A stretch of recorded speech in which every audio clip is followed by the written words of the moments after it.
This is the 16th video supplement for CIS 351, Grand Valley State University's course on computer organization and assembly language. This video discusses the Carry-Select Adder. In the previous video, we saw that the carries created a bottleneck in the Ripple Carry Adder, limiting its performance to a comparatively slow big O of n. We addressed that bottleneck by adding hardware to directly compute each carry-in. These carry-in subcircuits can run in parallel, thereby removing the bottleneck and allowing a propagation delay that's logarithmic.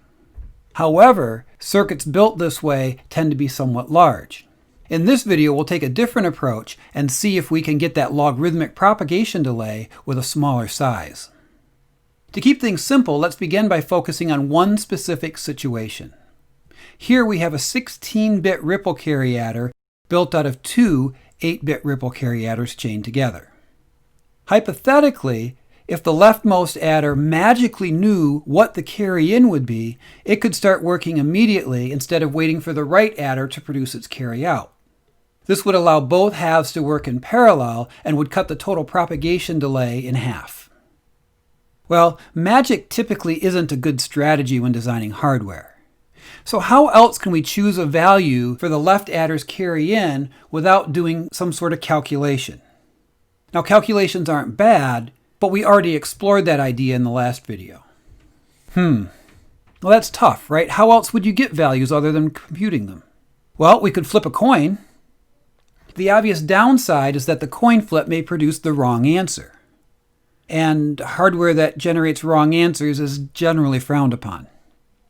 Now, we could check that answer, and then if it was wrong, rerun the calculation using the other carry-in value, the one that wasn't chosen by the coin flip. But at first glance, a guessing and checking strategy doesn't appear to save any time overall. Unless you take advantage of the fact that in hardware, you can do as much in parallel as you'd like. So, what if we hedged our bets and computed both answers at the same time? That is, compute one answer using a carry-in of 0, and at the same time compute a different answer with a carry-in of 1. One of those two will be correct.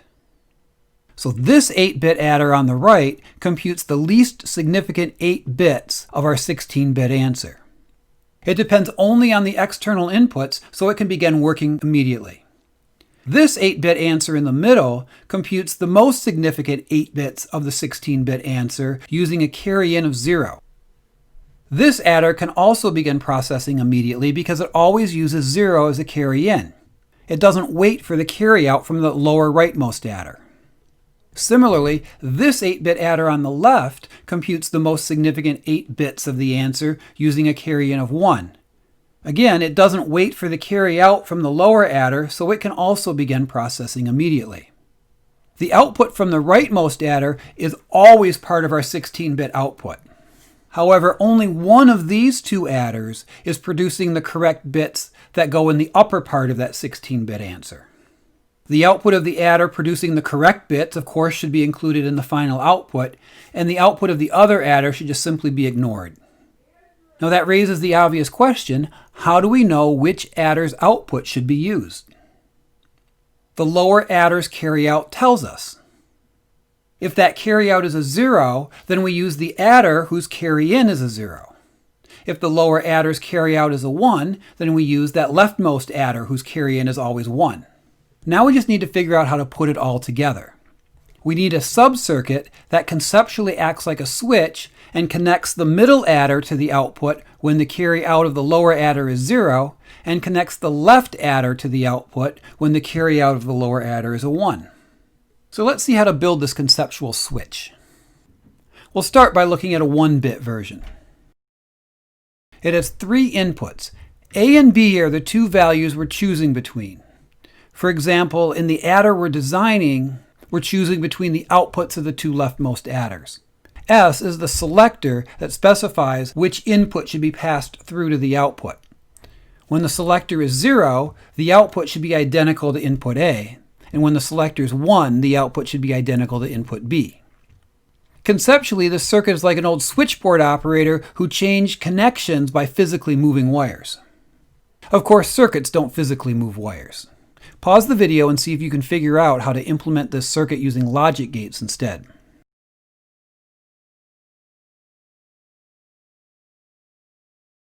There are several possible implementations. But if you don't happen to see any shortcuts, you can always fall back on the first video and implement the circuit directly from a truth table. When S is 0, the output should be identical to A. When S is 1, the output should be identical to B. This truth table gives us this sum of products.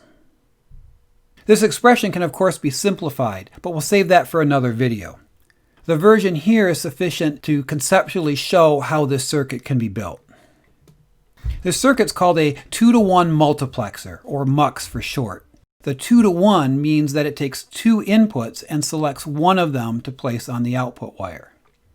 This circuit's also sometimes called a selector. We'll discuss multiplexors in general in another video. This particular Mux shown here selects between two 1-bit inputs. However, we need a Mux that selects between two 8-bit inputs. Notice that inputs A and B, as well as the output, are 8 bits, but the selector is still just 1 bit. We're selecting either all of A or all of B. We're never taking a few bits from each, therefore one selector bit is enough to specify what we want to do. Pause the video and see if you can figure out how to implement this 8-bit Mux.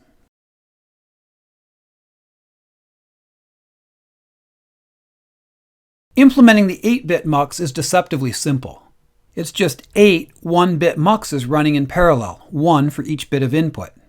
I left out some of the Muxes in the middle so the diagram didn't get too cluttered. So now that we know how to build the 2-to-1 Mux, we have all the parts we need to build this circuit. Now notice here there's also a 2-to-1 Mux for the carry out. Now remember, the design shown here is almost twice as fast as a 16-bit ripple carry adder. All three 8-bit adders run in parallel, and an 8-bit ripple carry adder is twice as fast as a 16-bit ripple carry adder. And then we have the Muxes at the end, which just add 2 or 3 more gate delays. So now, what would happen if we replace the inner 8-bit ripple carry adders with adders built using the same pattern? And by that I mean we take those 8-bit ripple carry adders and make them out of 3 4-bit adders and a couple of Muxes at the bottom. Well, making that substitution would cut the time in half again. So if we kept going and again applied the pattern to the 4-bit ripple carry adders, we'd cut the time in half one more time. Which raises the question, how many times can we do this? How many times can we apply this pattern and continue to reduce the running time?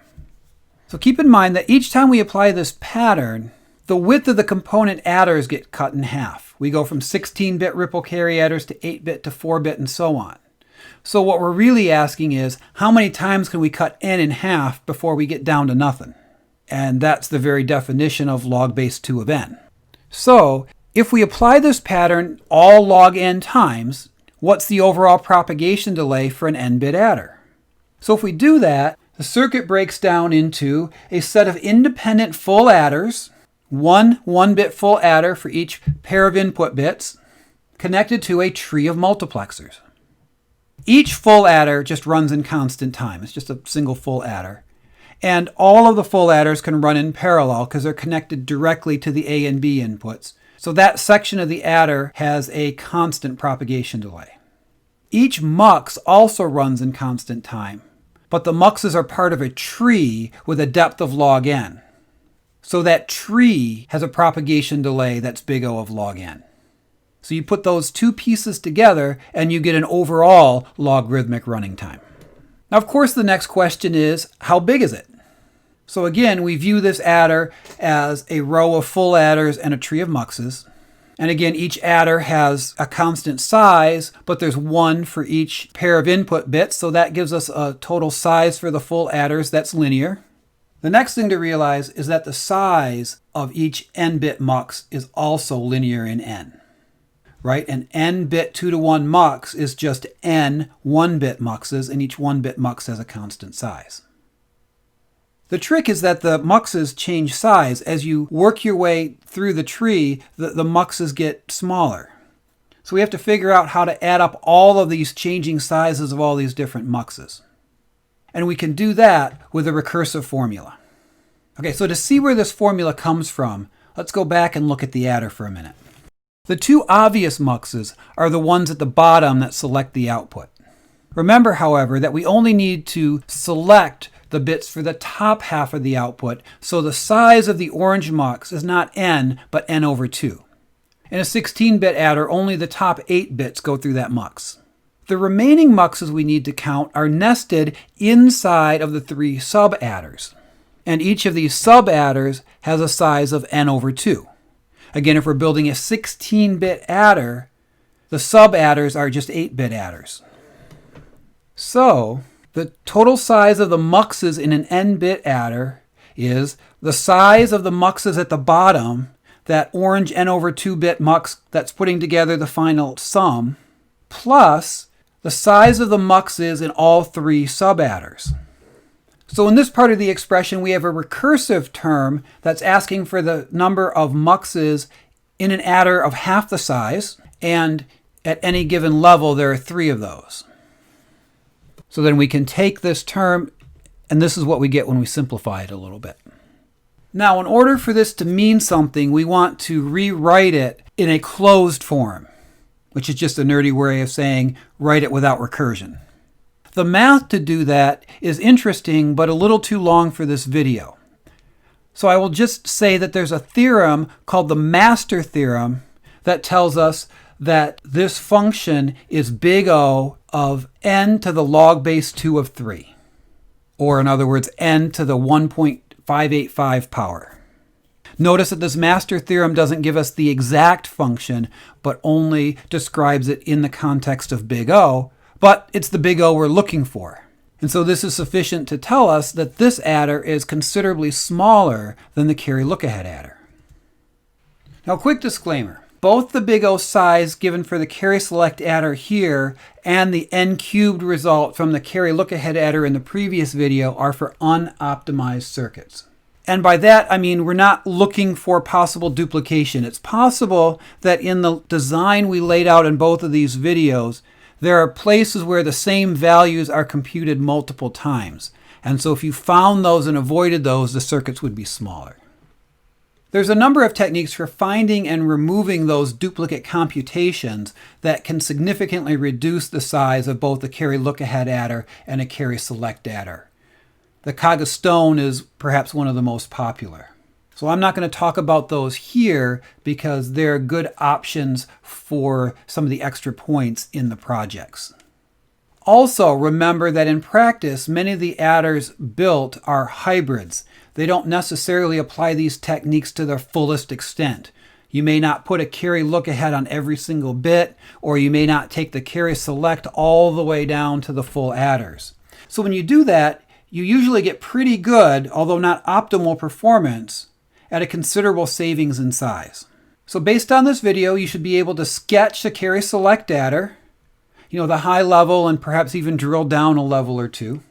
You should be able to explain how the Carry-Select adder works, like concisely explain the key ideas, and also explain why the adder, as described in this video, has a running time that's logarithmic and a size that's big O of n to the 1.5. In the next video, we'll look a little more closely at the trade-off between the speed and the size of an adder.